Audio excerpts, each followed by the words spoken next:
Olá, meus amigos, eu sou o professor Guilherme Almeida Rosa da Silva e estamos aqui para mais uma aula de semiologia.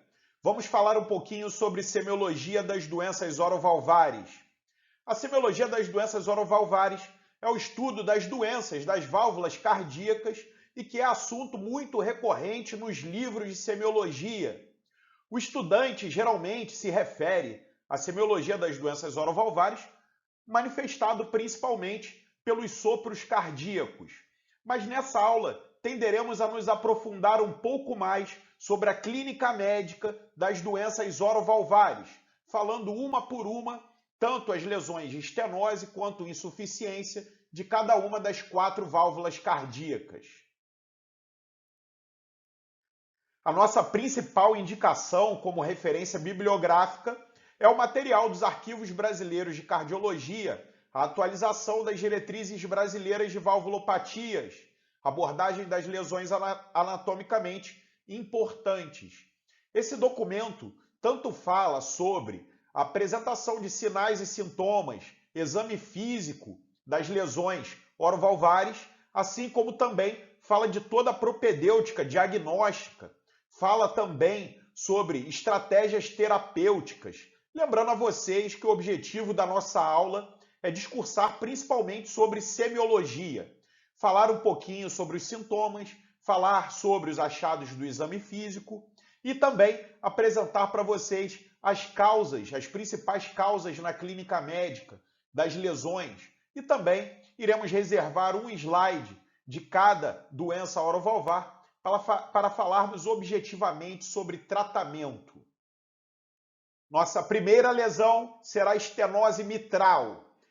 Por definição, a estenose mitral é caracterizada pela resistência ao fluxo sanguíneo transmitral, ou seja, o fluxo sanguíneo que vai do átrio esquerdo em direção ao ventrículo esquerdo. Ocorre principalmente em razão do espessamento e da imobilidade dos folhetos valvares, essa dificuldade na abertura desses folhetos valvares, decorrente fundamentalmente de sequela da febre reumática. Na figura ao lado, podemos verificar anatomicamente aqui a presença da estenose mitral, a presença de uma dificuldade na abertura dos folhetos mitrais e uma dificuldade no fluxo durante a diástole do sangue do átrio esquerdo em direção ao ventrículo esquerdo. Em relação às causas, as principais causas de estenose mitral variam desde as causas degenerativas, chamadas também de calcificação do aparato valvar, como também as causas raras. As causas degenerativas, cursam aí com alguns dados, 12 a 26% dos casos dos países desenvolvidos, são países que têm uma incidência menor de febre reumática na sua população, sendo a causa, por ser degenerativa, mais comum na população idosa, podendo chegar aí a 60% dos casos em pacientes mais idosos, pacientes com mais de 80 anos de idade. Ela é caracterizada na macro da patologia por calcificação do anel valvar mitral, uma ausência da fusão das comissuras, da abertura dos folhetos mitrais, em relação também com calcificação aórtica e aterosclerose coronariana. Entre as causas raras não degenerativas estão as causas congênitas, ao nascimento, doenças reumatológicas como lúpus e artrite reumatoide, uso de drogas como a metsergida e medicamentos anorexígenos como o fempreporex, derivados aí das anfetaminas, a síndrome carcinoide, que é apresentada por tumores, principalmente de apêndice, tumores carcinoides, assim como também tumores hepáticos ou pós-hepáticos, como tumores pulmonares. A síndrome carcinoide, por aumento de serotonina, pode gerar estenose mitral. A doença de Fabry, que é uma doença de depósito de lisossomiais do metabolismo lipídico, e lesões actínicas, como aquelas ocorridas pós-radioterapia. E, lógico, também a febre reumática nos países subdesenvolvidos. Os principais sintomas relacionados à estenose mitral decorrem principalmente da dispneia, que é o principal sintoma por congestão, tendo em vista que o átrio esquerdo tem uma dificuldade de ser esvaziado para o ventrículo esquerdo, gerando acúmulo de sangue nos capilares pulmonares e aumento da pressão hidrostática nesse território pulmonar, gerando a dispneia de origem cardíaca, inicialmente com eventos que aumentam essa pressão venocapilar pulmonar, como já descritos pela lesão anatômica, reforçados pelo exame físico, ou por uma alteração como a fibrilação atrial e gestação. A dispneia geralmente ocorre em repouso, quando há uma lesão grave, e podendo proceder a dispneia paroxística noturna, aquela dispneia agravada pela posição deitada, quando o indivíduo vai dormir, por exemplo.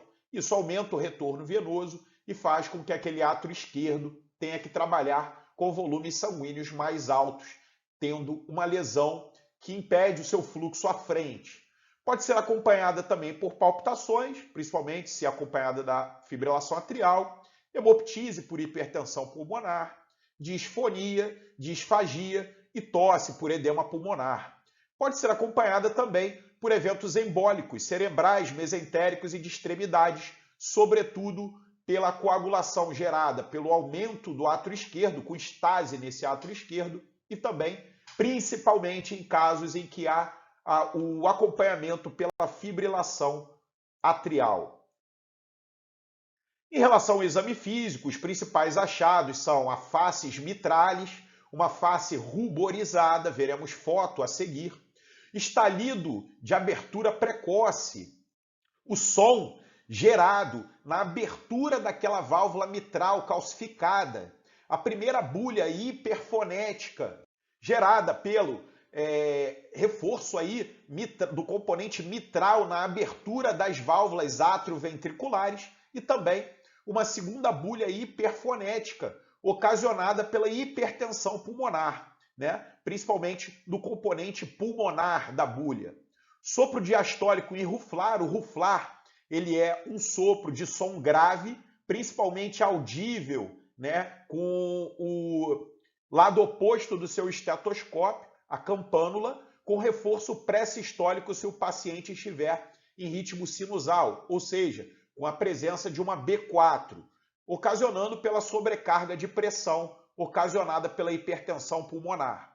Os sinais de congestão pulmonar e de insuficiência cardíaca direita também podem ser verificados, em decorrência do processo que explicamos anteriormente. O sangue tem dificuldade de ser esvaziado do átrio esquerdo, ele acumula, gera aí uma congestão dos capilares pulmonares, aumentando a pressão hidrostática e extravasamento de líquido com edema pulmonar. Também essa congestão pode ocorrer em territórios do coração direito, vai aumentar aí o volume sanguíneo do ventrículo direito, do átrio direito, podendo ocasionar sinais de congestão, aumento da turgência jugular patológica, hepatomegalia, edema de membros inferiores. E também a estenose mitral pode estar presente concomitante a uma insuficiência tricúspide e todos os seus achados do exame físico. Podemos verificar na foto ao lado a facies mitralis, com ruborização da região nasal e da região malar. O nariz geralmente se apresenta mais afinado. A fisiopatologia da facies mitralis ainda é pouco conhecida, mas geralmente está acompanhada de um quadro maior de hipertensão pulmonar e de congestão. Podemos verificar na apresentação desse algoritmo a propedêutica em relação à estenose mitral importante. Após a avaliação dos sintomas, relacionados principalmente à dispneia, hipertensão pulmonar e congestão, iremos avaliar também os achados do exame físico, como a presença de sopros, o ruflar diastólico e a presença de hiperfonese de bulhas. A partir daí, exames complementares são solicitados. O principal deles seria o ecocardiograma, que irá identificar essa dificuldade no fluxo transmitral, podendo inclusive aferir esse fluxo e estipular graus em relação à gravidade. Também podemos fazer uma investigação em relação à etiologia, principalmente com anamnese, avaliando o histórico de febre reumática, avaliando a idade para inferir uma causa degenerativa e também em relação às causas mais raras.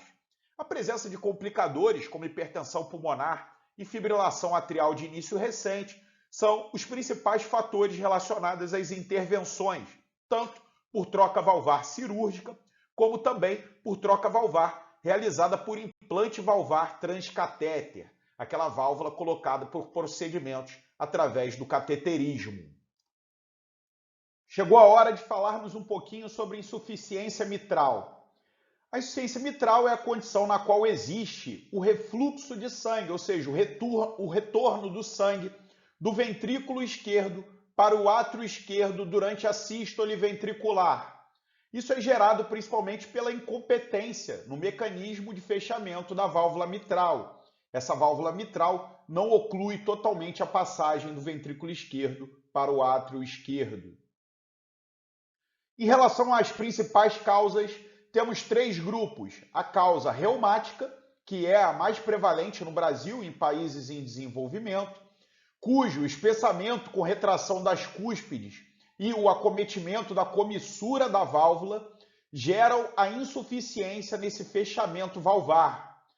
Existe também um acometimento mitro-aórtico, ou seja, uma lesão dupla de válvula mitral e de válvula aórtica, frequente na febre reumática. É também frequente em adultos jovens o prolapso da válvula mitral, né? Uma outra lesão, e doenças associadas. Segunda causa mais frequente no Brasil, tá, é o prolapso da válvula mitral. Essa protrusão de cúspides para o átrio esquerdo tem que ser maior do que 2 milímetros. Especula-se frequências de em torno de 7, talvez 10% da população com a presença do prolapso da válvula mitral. Também, né, é frequente na população de meia-idade idosa. Muitas vezes, o prolapso da válvula mitral não gera insuficiência mitral, é apenas um achado numa ecocardiografia solicitado por algum outro motivo. Outras causas de insuficiência mitral é endocardite infecciosa, uma lesão vegetante infecciosa daquela válvula, que pode ser nativa, ou numa válvula protética, que acaba destruindo parcialmente a válvula, a síndrome de Marfan, uma síndrome genética, lúpus eritematoso sistêmico, lesões autoimunes da válvula, lesões traumáticas e deformidades congênitas, já nasce com uma válvula defeituosa. Existe ainda as causas secundárias, em que há aumento das câmaras por insuficiência cardíaca de origem isquêmica, cardiopatia dilatada, cardiomiopatia hipertrófica. Esse aumento das câmaras irá esgarçar essa válvula e ela terá um fechamento insuficiente. Em relação aos principais sintomas da insuficiência mitral, eles estão muito relacionados à congestão pulmonar, ou seja, quando aquele fluxo ventricular vai retrogradamente ao átrio esquerdo, acaba sobrecarregando o átrio esquerdo de volume, que por sua vez sobrecarrega os capilares pulmonares de volume, aumentando a pressão hidrostática e gerando edema pulmonar. Então, o principal sintoma seria dispneia, relacionado a essa congestão pulmonar. Outros eventos, né, como o esforço físico, fibrilação atrial, gestação, assim como nós vemos em outras doenças orovalvares, como já citamos anteriormente, podem agravar o quadro clínico. Dispneia em repouso, dispneia paroxística noturna, tudo isso está dentro de um quadro de insuficiência cardíaca congestiva, que pode ser a causa, como vimos anteriormente, da insuficiência mitral, ou também pode ser uma consequência pelo mau funcionamento da ejeção ventricular esquerda e refluxo desse conteúdo, desse sangue, né, da câmara do ventrículo esquerdo para o átrio esquerdo. Pode ser acompanhada também por palpitações, principalmente se relacionada a uma fibrilação atrial, a tosse e o edema de membros inferiores, a tosse como consequência da congestão pulmonar e o edema de membros inferiores em decorrência da congestão sistêmica. E também pode ser acompanhada por eventos embólicos devido à estase na câmara do sangue, na câmara do átrio esquerdo e também por consequência da fibrilação atrial, se for presente. Em relação ao exame físico, podemos achar um ictus cordis desviado para a esquerda e para baixo, que significa o aumento do coração, uma cardiopatia dilatada. Como falamos anteriormente, ela pode ser causa da insuficiência mitral e também pode ser uma consequência. A primeira bulha hipofonética é gerada principalmente porque o componente de fechamento atrioventricular, o componente mitral, está insuficiente. Então, o som gerado pelo fechamento da mitral, o componente mitral da primeira bulha, gerará hipofonese. Já a segunda bulha estará hiperfonética, principalmente pelo reforço no componente pulmonar. A válvula pulmonar fechará com mais força devido à hipertensão pulmonar causada pela congestão. Um sopro sistólico regurgitativo, geralmente de 3 cruzes, 4 cruzes, 5 cruzes, 6 cruzes, um sopro bem intenso, é característico da insuficiência mitral, né? O sopro é sistólico porque justamente o refluxo, a regurgitação ocorre durante a sístole ventricular, né? Em que a válvula mitral deveria estar fechada, e é um sopro regurgitativo. Os sinais clínicos de insuficiência cardíaca direita, né? Quando você tem hipertensão pulmonar, congestão pulmonar, isso acaba se refletindo no aumento das pressões no ventrículo direito, aumento de volume e pressão no átrio direito, poderão gerar também, além da congestão pulmonar, gerada pela insuficiência cardíaca esquerda, podendo gerar congestão sistêmica, aumento, turgência jugular patológica, hepatomegalia, né? Edema de membros inferiores podem ser encontrados. Por último aqui o fluxograma em relação ao tratamento da insuficiência mitral. Primeiro é identificado a etiologia, principalmente pelo histórico. Podemos ver se o paciente tem um histórico de febre reumática, se através do próprio exame ecocardiográfico, identificador da insuficiência mitral, se há uma presença de prolapso mitral ou se há outras causas. Podemos avaliar pelo exame físico a presença de um hábito relacionado à síndrome de Marfan, por exemplo, o encontro de sintomas decorrentes tanto de congestão pulmonar quanto de congestão sistêmica, aí representada pela dispneia, né, grau 2 e grau 4, e a presença de fatores complicadores, como a insuficiência cardíaca com fração de ejeção menor do que 60%, uma hipertensão pulmonar, uma PSAP maior do que 50 milímetros de mercúrio, e uma fibrilação atrial de início recente gerariam a indicação de uma intervenção cirúrgica, que pode ser uma plastia valvar ou mesmo uma troca da válvula. Vamos para mais uma lesão orovalvar, a estenose aórtica.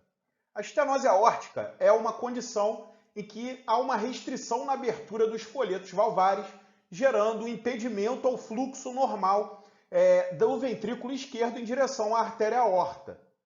Dependendo do grau de obstrução ocasionado por essa estenose aórtica, uma das principais consequências é o baixo fluxo decorrente da sístole ventricular, gerando um baixo débito cardíaco. As principais causas de estenose aórtica são as causas ateroscleróticas e degenerativas, que estão associadas ao envelhecimento, têm uma prevalência razoável na população, sobretudo na população maior de 75 anos, 3 a 5%, está relacionada ao processo de aterosclerose, calcificação da válvula aórtica, e tem alguns fatores de risco, principalmente em comum com esse processo de aterosclerose: o tabagismo, a hipertensão arterial, o diabetes, o histórico familiar, a dislipidemia, entre outros.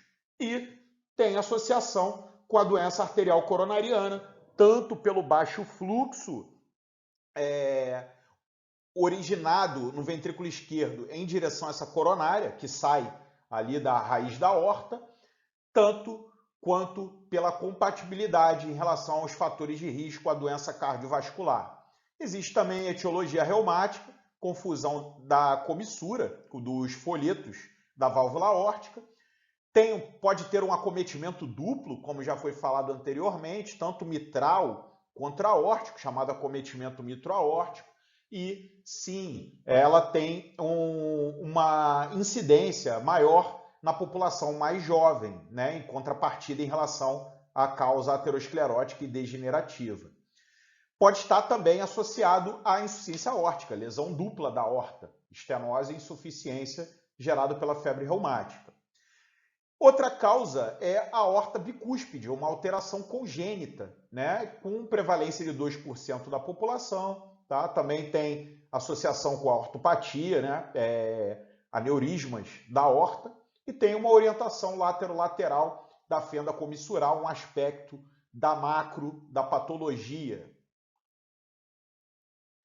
Em relação ao quadro clínico, os principais sintomas são dispneia, angina e síncope. A dispneia, principalmente relacionada a uma disfunção diastólica, porque para vencer aquele fluxo da estenose aórtica, para vencer aquela resistência da estenose aórtica, o ventrículo esquerdo tem que se hipertrofiar. Com o tempo ele reduz a sua complacência, o volume capaz daquele ventrículo esquerdo comportar acaba ficando cada vez menor, certo? Então, existe uma congestão em relação ao átrio esquerdo, que não consegue ser esvaziado, elevação das pressões nos capilares pulmonares, edema pulmonar por hipertensão venocapilar. Existe também o quadro de disfunção sistólica, ou seja, se há uma dificuldade naquele fluxo sanguíneo sair do ventrículo esquerdo em direção à artéria aorta, em direção ao corpo, esse baixo fluxo pode gerar sintomas, como, por exemplo, os seguintes: a angina, por um baixo fornecimento de fluxo sanguíneo à coronária na raiz da aorta, podendo ocasionar, por exemplo, de um exercício físico, um esforço, romper um limiar anginoso e o paciente sofrer de dor torácica por isso, por um desbalanço na oferta e consumo, e também a síncope por baixo débito, né? Se existe uma redução do débito sistólico, uma redução do fluxo gerado do ventrículo esquerdo em direção à aorta, isso também vai se refletir nas artérias carótidas e uma baixa perfusão cerebral, gerando a síncope. Em relação ao exame físico, temos o achado do pulso parvus e tardos, já descrito para vocês numa aula anterior, a aula de sinais vitais, em que ocorre no pulso parvus e tarvus uma queda na amplitude da onda de pulso e um atraso dessa onda de pulso em relação à sístole ventricular, ambos processos ocasionados pela obstrução do fluxo do ventrículo esquerdo em direção à aorta. O sopro sistólico ejetivo com pico telesistólico, o chamado sopro em diamante, né? Aquele sopro que vai crescendo e decrescendo durante a sístole. Existe também a hipofonese de B2 e a hipofonese de B1, devido ao baixo fluxo pelas válvulas cardíacas, né? Redução da pressão de fechamento, tanto do componente atrioventricular de B1 e semilunar de B2, o chamado fenômeno de Gala-Vardan, em que o sopro da estenose aórtica, mais frequente no foco aórtico, é irradiado para o foco mitral, havendo uma dificuldade no discernimento em relação à lesão de estenose aórtica e versus o sopro sistólico da insuficiência mitral. O fenômeno de Gala-Vardan é diferenciado porque os sopros de estenose aórtica diminuem com as manobras que reduzem o retorno venoso, como, por exemplo, a manobra de Valsalva e a posição ortostática. E, por outro lado, eles aumentam quando fazemos manobras que aumentam a resistência vascular periférica, como o hand grip.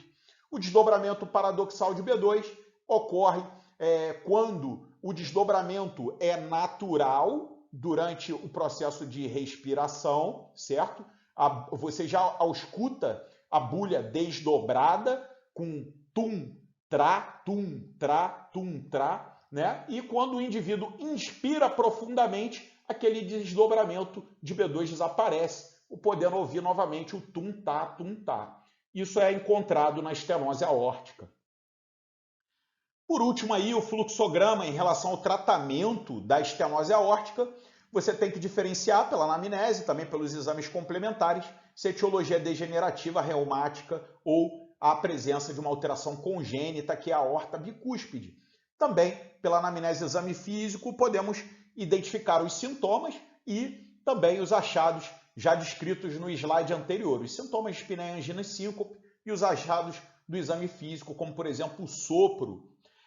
Na presença de complicadores, como uma baixa fração de ejeção, ou seja, um comprometimento do débito sistólico e marcadores de mau prognóstico, está indicado a intervenção cirúrgica, que pode ser por valvoplastia, catéter balão, uma abertura na válvula por um catéter balão, ou a troca da própria válvula por uma válvula protética. A insuficiência aórtica é a nossa próxima doença orovalvar, é a condição em que há o refluxo do sangue para o ventrículo esquerdo durante a diástole ventricular. Isso ocorre por um problema em relação ao fechamento da válvula aórtica. As principais causas, como sempre, muito frequente nas doenças orovalvares, é a doença reumática, com uma prevalência maior nos países em desenvolvimento e na população jovem, né? Geralmente também existe a causa aterosclerótica, que por vezes pode estar associada à estenose aórtica, e mais frequente na população idosa. Também a etiologia da válvula aórtica bicúspide, que está associada a alterações da aorta, como aneurisma, dissecção, coarctação. Já foi falado também em relação à estenose aórtica. Também frequente a doença em adultos mais jovens, né? A hipertensão arterial sistêmica, dissecção da aorta ascendente, síndrome de Marfan, espondilite anquilosante, ortite sifilítica, são outras causas de insuficiência aórtica, assim também como endocardite infecciosa e lesões traumáticas. Os sintomas são muito semelhantes à estenose aórtica, dispneia, angina e síncope, mas por mecanismos fisiopatológicos diferentes. A dispneia ocorre por uma sobrecarga diastólica, né, das pressões no ventrículo esquerdo, passando para o átrio esquerdo, para os capilares pulmonares, com aumento da pressão venocapilar, pressão hidrostática e edema pulmonar. A angina ocorre por uma fuga do sangue, né, da aorta em direção ao ventrículo esquerdo, quando está ocorrendo a diástole. Lembrar, né, que o coração, as coronárias, se enchem durante a diástole, né? Porque o coração está com a sua musculatura relaxada e o sangue consegue fluir para dentro das coronárias. E a síncope por um baixo débito cardíaco efetivo, tanto pela fuga sanguínea do fluxo aórtico em direção ao ventrículo esquerdo, como também, de acordo com o tempo, a sobrecarga daquele ventrículo esquerdo sobrevindo insuficiência cardíaca, cardiopatia dilatada e redução do débito sistólico. O exame físico da insuficiência aórtica talvez seja o mais rico, semiologicamente falando, de todas as lesões orovalvares. Podemos encontrar o sopro diastólico clássico aspirativo, decrescente, com uma B1 hipofonética, o sopro diretamente ligado à regurgitação do sangue presente na raiz da aorta em direção ao ventrículo esquerdo, na diástole ventricular. Um sopro mesosistólico de hiperfluxo. Por quê? Porque você tem uma regurgitação, aquele volume sanguíneo no ventrículo esquerdo se torna maior e você faz um sopro funcional, um sopro de hiperfluxo, turbilhonamento de fluxo por excesso de volume no ventrículo esquerdo. O sopro de Auschwitz, quando há uma regurgitação do sangue, né, da raiz da aorta em direção ao ventrículo esquerdo, às vezes você pega a válvula mitral abrindo exatamente naquele momento da diástole. E aquele fluxo contrário de sangue gera uma restrição na abertura da válvula mitral, gerando um sopro semelhante a um sopro de estenose mitral. O pulso de Corrigan, o pulso em martelo d'água, que já discorremos sobre ele na aula de sinais vitais, com queda e ascensão rápida, de alta amplitude. Uma pressão divergente, sistólica e diastólica, aquela pressão arterial em que a pressão sistólica está muito distante da pressão diastólica. E os sinais clínicos de hipercinesia das artérias, a chamada dança das artérias, e que você vê principalmente as artérias do pescoço pulsando de maneira muito ampla, o sinal de Mussé, o sinal de batimento da cabeça, o sinal de Quincke, aquele fluxo sanguíneo pulsante que você vê na própria unha do doente, entre outros sinais, sinal de Traub, sinal de Durozier, sinal de Nene, sinal de Hill, que vocês podem pesquisar aí na semiologia, muito rica em consequência da divergência da pressão sistólica e diastólica. Nessa imagem desse vídeo, podemos verificar a dança das artérias. Vejam como existe um hiperfluxo pelas artérias cervicais. Esse hiperfluxo ocorre principalmente pela diferença da pressão sistólica da pressão diastólica comum na insuficiência aórtica. Podemos ver agora nesse vídeo o sinal de Quincke, em que existe aí uma pulsação nessa coloração vermelha, que são os capilares unguiais, e bastante visível com a compressão da extremidade da unha. Isso também reflete a variação entre a pressão sistólica e diastólica, um sinal de insuficiência aórtica. Temos ainda o sinal de Landolph, em que há contração e dilatação pupilar de acordo com o que ocorre a sístole e a diástole ventricular. Vemos uma pulsação pupilar que também reflete a diferença entre a pressão sistólica e diastólica na insuficiência aórtica. O sinal de Mussé, que é o sinal do batimento de cabeça, é um reflexo com um batimento de cabeça do processo de dança das artérias já vistos anteriormente. O sinal de Mussé, mais um sinal de insuficiência aórtica.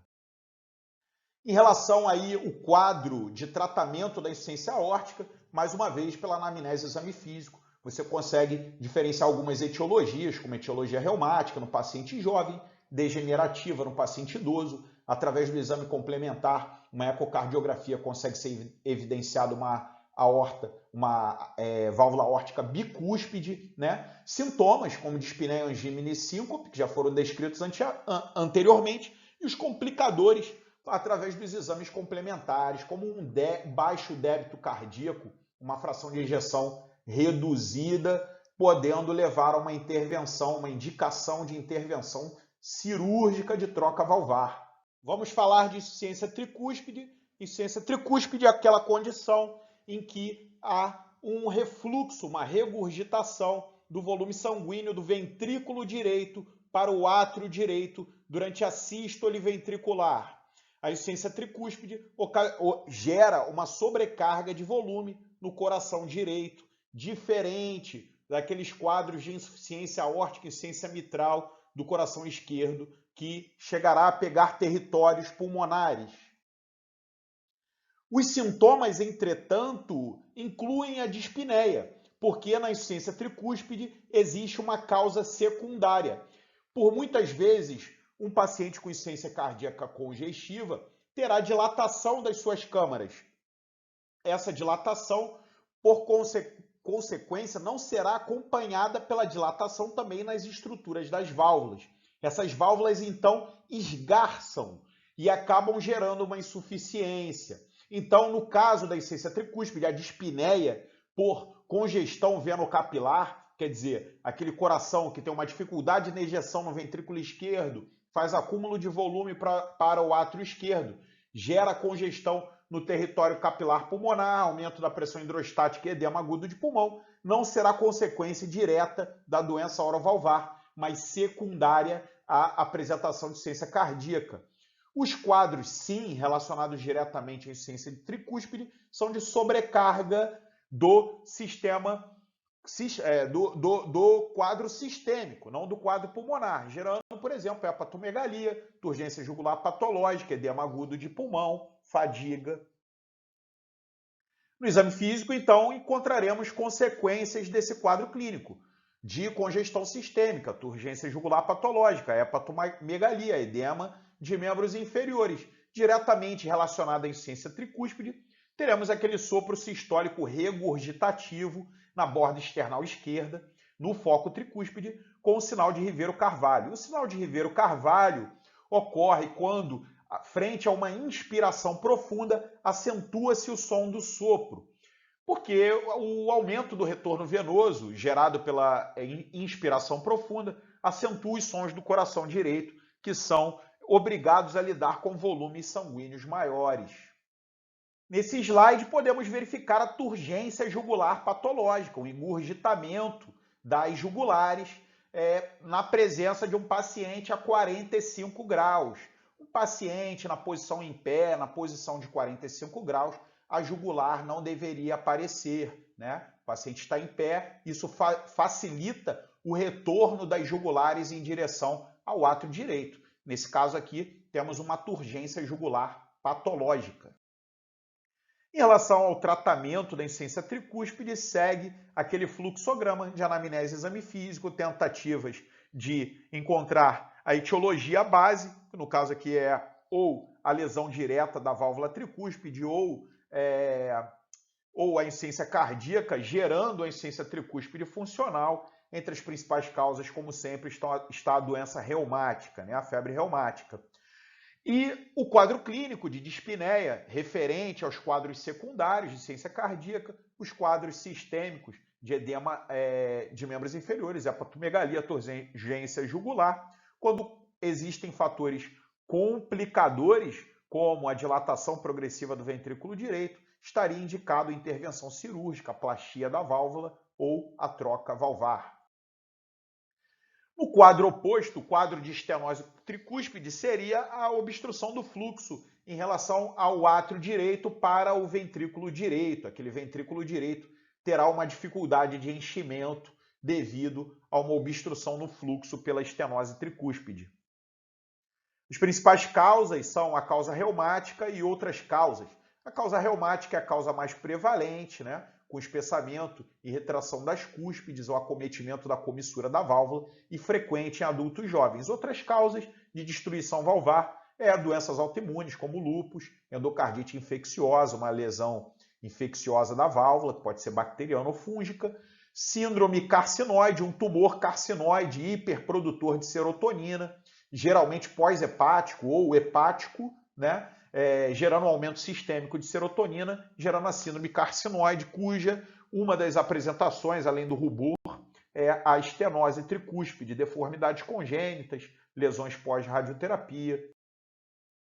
O principal quadro da estenose tricúspide é a fadiga, né?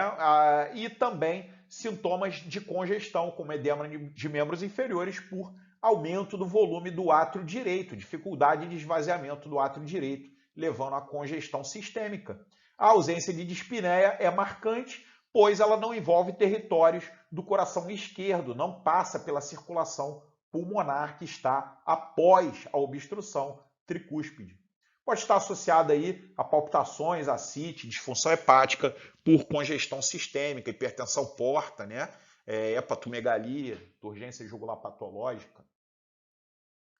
No exame físico, podemos encontrar um estalido de abertura, né? A válvula tricúspide se abre durante a diástole ventricular, então um estalido ocorrido na diástole, semelhante ao estalido, por exemplo, de uma estenose mitral, né? O sopro diastólico irruflar, semelhante ao sopro também da estenose mitral, né? Com reforço pré-sistólico, um reforço por sobrecarga de pressão, uma B4, se o paciente se encontra em ritmo sinusal, porque no paciente com fibrilação atrial não tem B4, né? Não tem a contração atrial e não tem o som da quarta bulha. Sinais de congestão sistêmica, como já falamos anteriormente, por dificuldade no esvaziamento do átrio direito e congestão nos territórios antes do átrio direito. Em relação ao tratamento da estenose tricúspide, etiologia reumática versus causas raras, isso tem que ser avaliado por exames complementares, por anamnese e exame físico, principal sintoma fadiga, e na presença de complicadores como a hepatomegalia, a hepatite congestiva, a ascite, em decorrência da hipertensão portal, a fibrilação atrial por dilatação da câmara do átrio direito, pode gerar intervenções, como troca valvar, valvoplastia e assim por diante.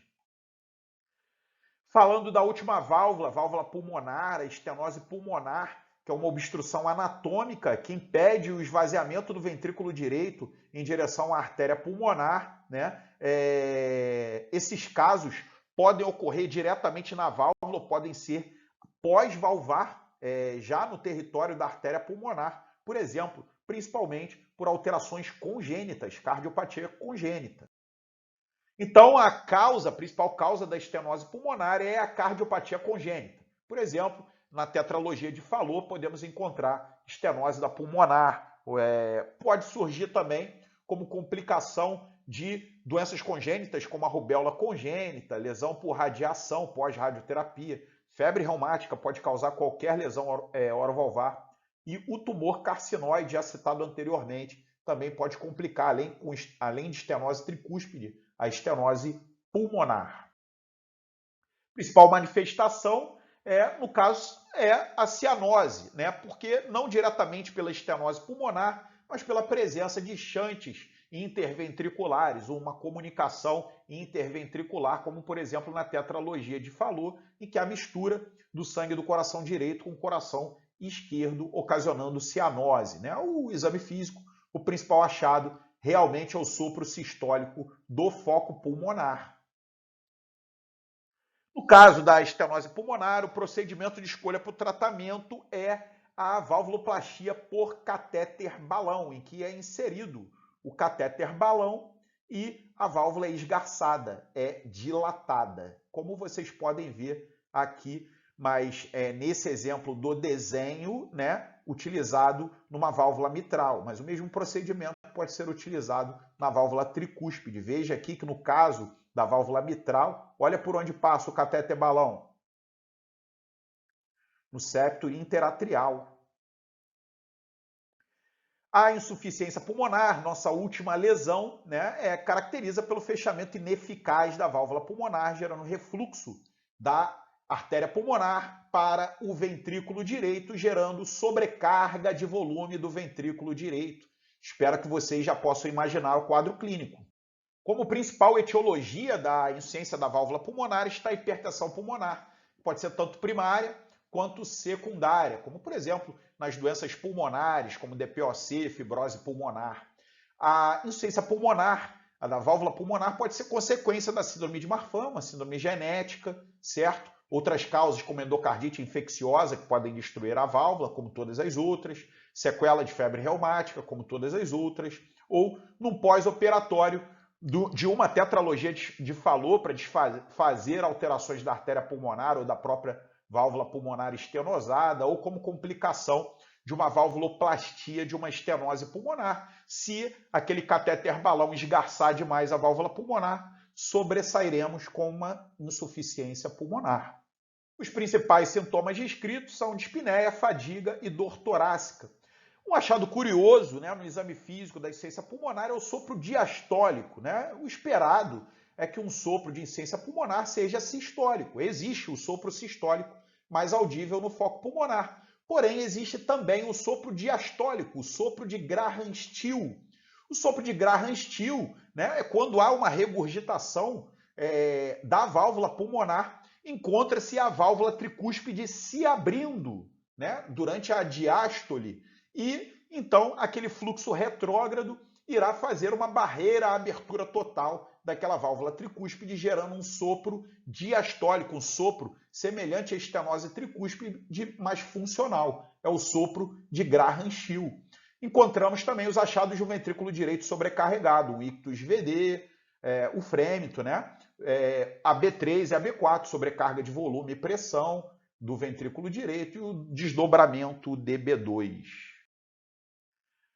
A indicação de tratamento cirúrgico com substituição da válvula ocorre nos pacientes que têm sintomatologia importante. Geralmente aqueles pacientes que têm dispneia aos pequenos esforços ou dispneia em repouso. Gostaria de agradecer o acompanhamento de vocês para essa aula. É uma aula pesada, porque envolve um número grande de válvulas, 4 válvulas, com 2 lesões em cada uma, um total de 8 lesões. Tentamos falar um pouco da semiologia, mas isso exige uma base de semiologia cardíaca para vocês. O nosso objetivo não foi falar de semiologia cardíaca, mas especificamente dos sinais e sintomas e dos achados do exame físico de cada lesão orovalvar. Estudem bastante, um forte abraço e até a próxima.